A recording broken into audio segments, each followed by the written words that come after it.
Hello, Greg here again with the Note Center, and talking with Emin, Emin Muhammad about his vacation and short-term rentals. He does this himself. He's going to talk a little bit about his background, and also he has a program that he offers to teach people how to transform their long-term rentals into short-term rentals. So maybe you can introduce yourself a bit here, and then we'll go from there. Hey, Greg, thank you so much for having me on your show today. I really appreciate it. Hi, everyone out there in TV land. Emin Muhammad, Kobe Coco Vacation and Short-Term Rentals. And what we're going to talk about today, we're going to go back and forth with me and Greg, but really continual improvement is my North Star. How do you create a baseline and improve upon what that baseline is? How do you continue to improve? And what that allows for is massive success through continual improvement. So we're going to talk about you producing potentially your continual improvement plan. My background, we're going to talk specifically about vacation rentals. How do you transform a long-term rental, which is a traditional rental, make it better? Improve upon that by making it a short-term rental. And we're going to go through some of the steps you need to know in order to make that happen, and resulting in a much easier life and also a more prosperous and financially advantageous for you.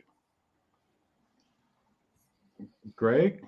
Yeah, no, that's fabulous. So you have you do it yourself. Maybe you can describe what your rental units look like now that you're doing, and then we can go into what your program is for teaching people how to do this themselves. Great, that's a great question, Greg. So I started in technology, developing software, the entire life cycle where we create software based on requirements. And so I would fly around the country to various places, building out state government systems. And so it was really interesting. We always needed furnished housing, always needed, as a consultant, you needed furnished housing, short-term rentals. And so I left corporate in 2015 and I started my own business. At the time, I ended up buying homes. My ex-wife and I, we bought a number of homes. And then we started renting them out as a traditional way, like most landlords do, long-term tenants. And we realized after a few years that we didn't like renting out to long-term tenants because there were so many problems. They weren't paying on time. They were a nuisance to the neighborhood. Wear and tear on the house was amazing. And so we had to find a better way to rent our homes. We ended up transforming our homes, and we had 6 at the time. We ended up transforming them from long-term to short-term. And then fast forward to 2015, we broke away. I left corporate. And at the time, we were doing it as a moonlight venture. In 2015, I went full time. And not only was I renting my own homes, but I was also renting other landlords' homes. I call that my brick and mortar business, where we manage other homeowners' properties through the steps that we're going to talk about in a few minutes. And so in 2015, again, we were doing brick and mortar. And now fast forward to today, we're now teaching, instead of doing it a done for you program, we're teaching other landlords how to transform their traditional rentals to a short-term model. No, that's fabulous. So you came at this model, that what you're teaching, by your actual experience. So you've been doing it for quite a few years, and I think I understand that you've run out to your territory. So now you're going to teach people how to do it themselves and extend to across the country. Yeah, that's true, Greg. We're located predominantly in the greater Boston area in New York, New Jersey. So the Northeast, we have some Philadelphia homes that we rent. So Northeast. So how do we reach out to Canada? How do we reach out to California, Texas, and either other continents, other countries? So one way to do it is teaching folks. I can't really fulfill those though, or be a hands-on brick and mortar manager for those folks. I'm not going to travel to Canada and make sure my team is doing what they need to do. It is possible because, like I said, I'm a techie, so you can do anything with technology. But ideally, let's just teach other homeowners there's a better way to rent their property. And so that was the brainstorm behind my e-learning series. and it's called short-term rental mastery, and we'll talk about that in a few. First thing we're going to talk about is the steps. And Greg, let me know if you're ready to start with the first step in property transformation, which is requirements. Really, requirements is, and this is taken from, I'm not sure if you're familiar out there with ISO 9000, which is international standard organization, building standards, building a plan. Say what you do by writing it down, recording what your requirements are, what your goals are, what your vision is, and then getting that all down on paper or Word or Excel or a relational database, however you record your requirements. Define what your vision is, what your goals are, get that down. And so when you talk about that with it relate to vacation rentals, because when you develop software, that's what you do. You get the requirements. When you apply it to vacation rentals, however, you an example of, well, I have a 2-family home. I have a tenant on the first floor and I live on the second floor. But based on my vision, I want to turn both units into a short-term rental. That might be a goal. So really setting the baseline. What are your requirements? You want to make double or triple the rental income? You want to have access to your home? What are those requirements? Let's get those on paper, and let's later find out for step 2, which is feasibility. Just like in computer sciences, when you develop software, our clients may have all these grandeur, bigger than life requirements. And then you have to come to a determination. Are they feasible? Are those goals feasible? Are those plans, are those tasks impossible or possible? So it's the same with short-term rentals. You may say you want an oceanfront property, but do you have the home? Do you have the ability to get one? Are those goals, those requirements indicated in step 1, are they feasible? And it's the same thing here. You may have a house or a unit in a condo. You may have a condo inside of a building, and your condo association say, hey, you can't rent short-term rentals. Not feasible. So we make sure we iron that out. And then we go on to the third step. We find out that we have a great home. We found out everything we're able to do is possible.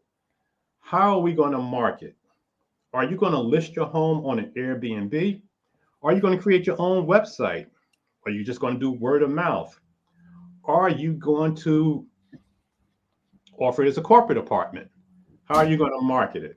So we're going to plan that out in our continual improvement plan, marketing. And then once you market, you go to the 4th step, which is sales. How are you going to secure those sales? Do you have a merchant account? How are you going to fulfill those reservations? Once a sale comes in, how much money is coming in? How do you set pricing? Part of marketing, how do you set pricing?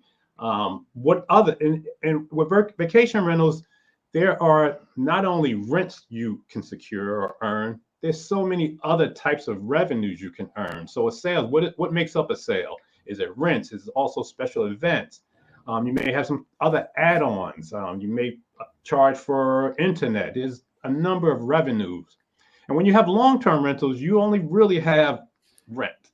And so it's such a big advantage to have in a short-term rental, because you have, especially if you're in one of your goals you defined in step 1 requirements is you want to double or triple your rental income, your income from rental property. So sales is really a big deal, and we cover that in step 4. And then finally, you have those not finally, but the next phase is integration. How are you going to speak? So you have requirements, you have marketing, you have sales, you have feasibility. Each one of those steps requires technology. And phase 1 might need to communicate with phase 2, and phase 4 might need to communicate with phase 2. So what technology are you using to support those phases in your operation? So really important. Part of our continual improvement plan as it relates to vacation rentals is really covering technology. And of course, my background is in technology. And so it would be real advantageous for someone who's getting into the short-term rental sphere to be aware of all the technologies that's available to you, because that'll offer you as the landlord the ability to sleep at night, be able to secure revenue while you're sleeping, being able to operate while you're sleeping. It's just really important phase, technology. And then we move on to operations. You got everything in place. You got your technology in place. You know it's feasible. You have your marketing sales plans in place. And then you finally start taking reservation. You made those sales, and how do you fulfill those reservations? You go through a step called operations. Operations is really the heart and soul of short-term rentals. You need to make sure you have cleaners in place. You need to make sure you have an electrician in place. You need to make sure you have a plumber, accountant, lawyer. How are you going to operate? How are you going to capture your sales? How are you going to capture your expenses? Operations is a beast.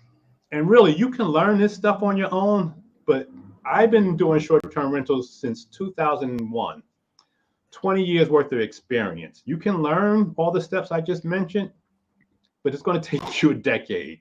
And so how do you fast track? How do you eliminate the mistakes that other landlords, other property managers who really mastered the short-term rental space, how do you fast track that? And so coaching is really a good idea. You really save a lot of time, money, and headaches. So operations is really the heart and soul of short-term rentals, but you have to do your homework. You have to make sure you set it up where you're able to scale it out later. And once you have that in place, operations will run smoothly. And then final step is iterate. Any part of any continual improvement plan, you're going to have to go back. You remember, if you're not writing it down, as an ISO 9000 might say, it's not written, it's not going to be done. So you go and compare. You have your baseline already in place. What worked, what didn't work, what needs to improve. And you go back to the beginning. You may have to add new requirements or whatever modification you need to make your process, your business, your practice better. Really important piece, continual improvement, iterate. Greg, any questions? Yeah, no, that's fabulous. So this is all within your program that you're calling Short-Term Rental Mastery? Yes, short-term rental mastery is really a blueprint for landlords. Yeah. And really what the landlord really wants to do is live an easier life. He wants to triple his rental income. He wants to pay his mortgage, basically. Yeah, wants to pay. Yeah. So I'm assuming there's some kind of online component to this. Do you have coaching sessions, group coaching sessions that you deliver with it? Yeah, absolutely. So right now I have a free download for you guys just to compare long-term and short-term. So anybody who's interested in really transforming their rental property, they might want to download that. It really answers a lot of questions related to short-term and long-term. And once you feel like, hey, this is something I might want to do, we have an invitation to meet with us. Yeah. And then you can set an appointment, and we'll talk about if you're a good fit, if we're a good fit for each other. And then we have a great program that takes you through all seven steps we just talked about. Not labeled the same things, not called requirements in our program, but basically it's requirements on the back end. Yeah. Yeah, the link will be in the show notes, and we'll send it out in the comments. And so you can go to the page and sign up, download the book, the guide, and then make an appointment, right? Yeah. And then so you've got people. Do you mentor them and help them? Like, let's say somebody wanted to start doing this in California. Do you mentor them to do it? Like, to help with, like, I'm sure like a part of it is the integration part, all those bits and pieces they have to get going.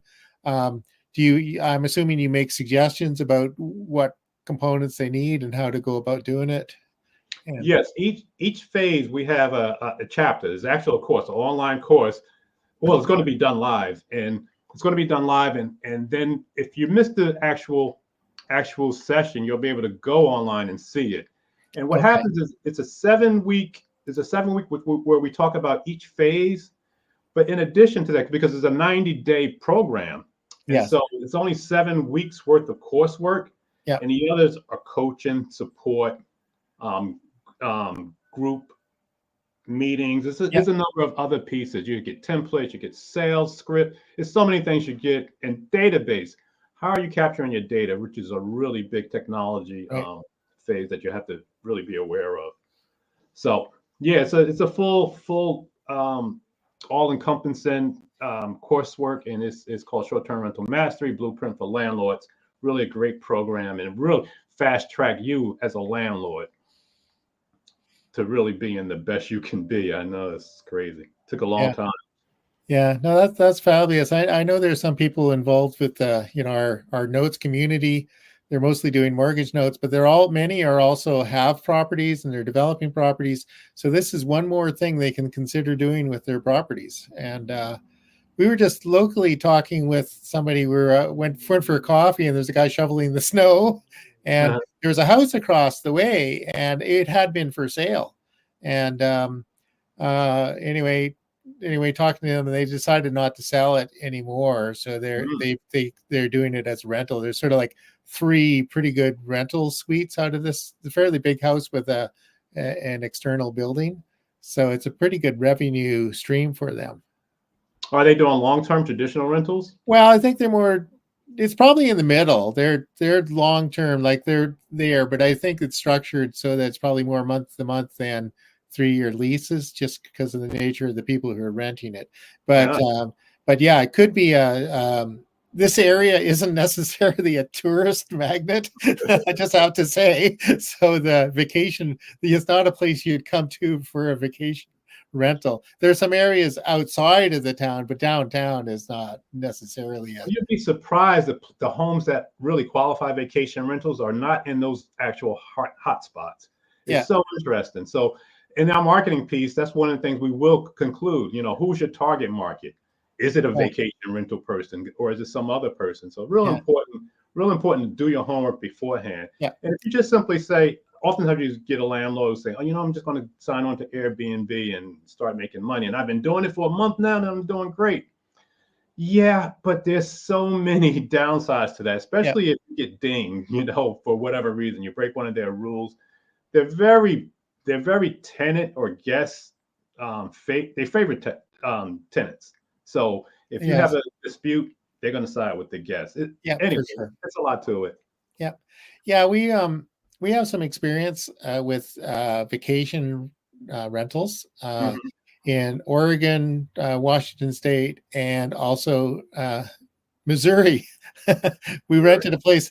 We went to a military, a naval reunion with Bonnie's dad, and we rented a place near Branson. Right, beautiful log cabin kind of out in the woods, but it was close enough to get to Kansas City, close enough to go to Branson. So it's kind of a good spot to be.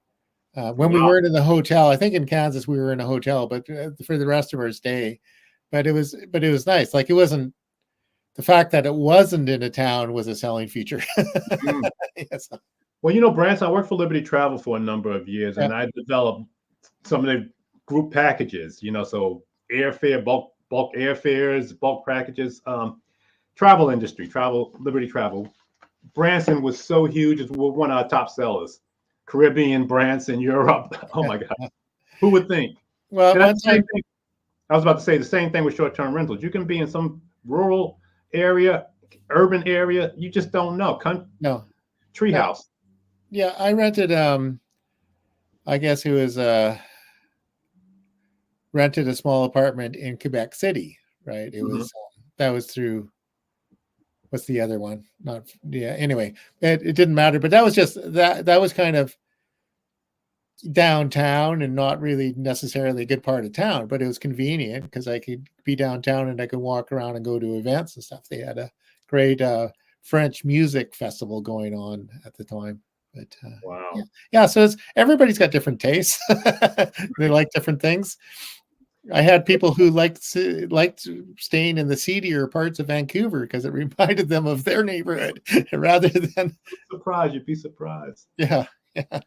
What qualifies? So if you have a home that may not qualify, just give us a call. We'll let you know if you qualify. Yeah, for sure.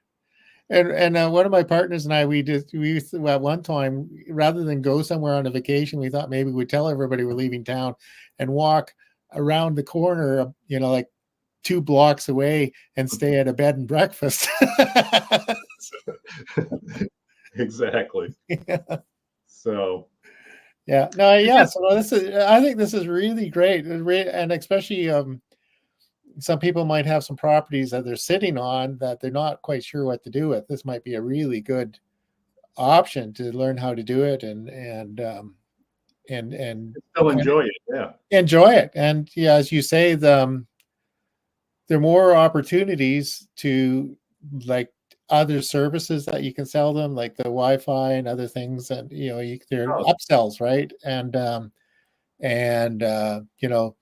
link in with local tours and stuff. All sorts of things you can do, really. and really, that ties into marketing and technology, and that's why integration is so important. Yes. Because these modules, these phases support each other through technology, and there's a lot more work managing a short-term rental than a long-term rental, but the advantages so outweigh all the extra work.